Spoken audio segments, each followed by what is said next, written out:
में। फूलमती काकी, अंजलि दीदी के लिए शहर से फोन आया है, जल्दी से भेजो दुकान पे, नहीं तो फोन कट जाएगा। हाँ हाँ बेटा, अभी भेजती हूँ।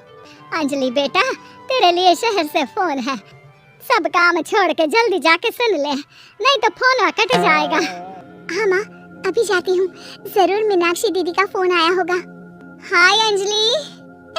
नमस्ते दीदी, मेरा मतलब हाय, कैसी हो आप?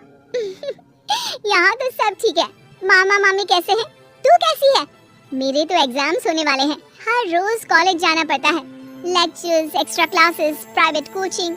ओ मैं तो इतना थक जाती हूँ, क्या बताऊँ। आपकी कॉलेज वाली बहन जी आपको इतना पढ़ाती है, तो घर कब जाती हैं आप दीदी? अरे नहीं नहीं, ये सब सिर्फ मेरी प्रोफेसर नहीं पढ़ाती, मैं अलग से दूसरे टीचर्स के पास भी पढ़ने जाती हूँ। दीदी फिर तो आप बहुत थक जाती होगी ना, आप ना पैदल मत जाया करो, टांगा ले लिया करो दीदी। नहीं मेरी भोली बहन, ना मैं पैदल जाती हूँ, ना ही यहाँ टांगा मिलता है, मैं बस से जाती हूँ और थोड़ी दूरी के लिए रिक्शा ले लेती हूँ। सच्ची? वहाँ पर टांगे नहीं, बस चलती है? वाह, वो भी हर रोज?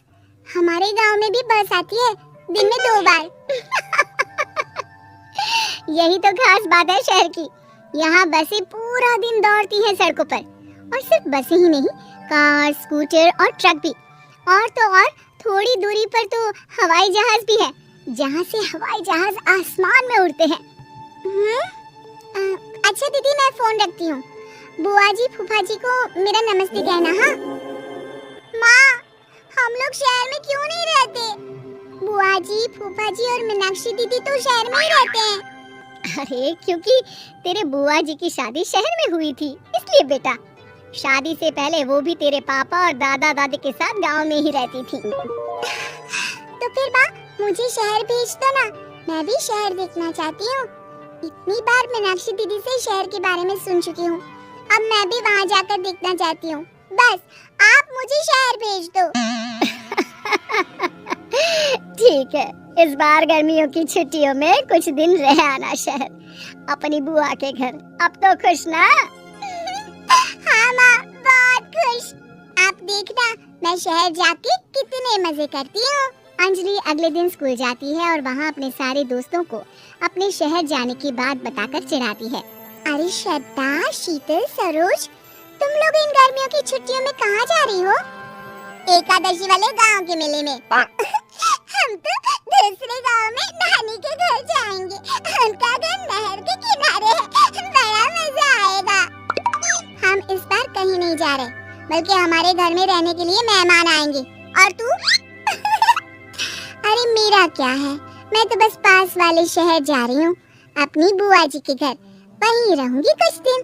तुम लोग चिंता मत करना, मैं चिट्ठी लिखूंगी तुम सबको वहाँ से। पापा मुझे तो चक्कर आ रहे हैं, जी घबरा रहा है। बेटा शहर आने की जिद भी तो तूने ही की थी, अब पहली बार बस में चढ़ी है तो यही होना था, भुगतो।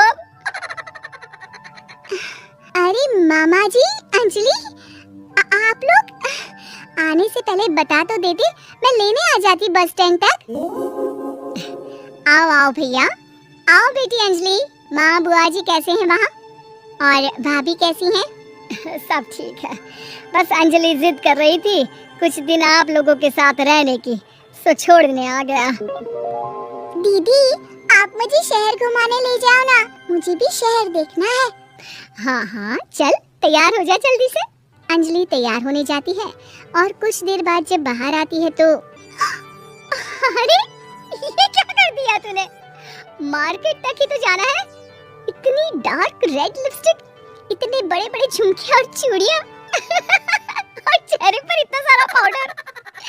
मेरी बहन ऐसे नहीं चलेगा, जा और ये सब हटा के आ। अरे कैसे, क्यों? मैंने शहर आने के लिए इतनी मेहनत से ये सब इकट्ठा किया था, और वैसे भी मैंने देखा है मोहल्ले की राधा काकी के टीवी पर एक फिल्म चल रही थी, उसमें हीरोइन ना ऐसे ही तैयार होकर जाती है घूमने। सब पता है मुझे, मैं तो ऐसे ही जाऊंगी दीदी।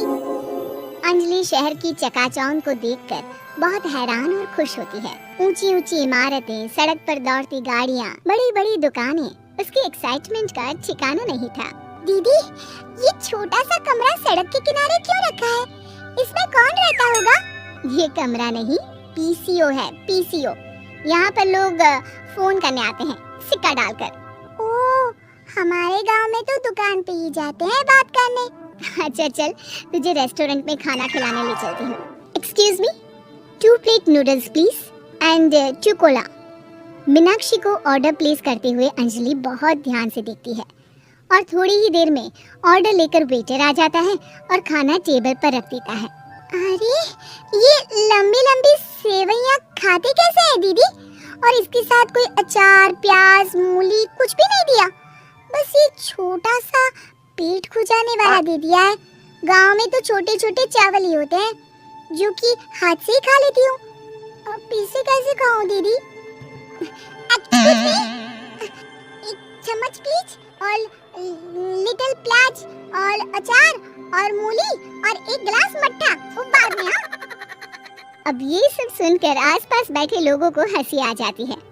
मीनाक्षी भी अपनी हंसी किसी तरह रोकने की कोशिश करती है और वेटर मुस्कुराता हुआ वहाँ से चला जाता है। अंजलि समझ नहीं पाती कि सब किस बात पर हंस रहे थे, लेकिन वो छिप जाती है। दीदी, मुझे लगता है कि मुझे इन सेवइयों को ऐसे ही खा लेना चाहिए, इसी पेट खुजाने वाले कांटे के साथ।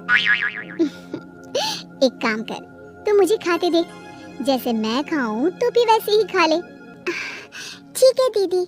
अंजलि खाते खाते नूडल्स में सिरका ज्यादा डाल देती है, फिर ऊपर से नमक दानी से खेलते हुए काफी नमक भी अनजाने में छिड़क लेती है।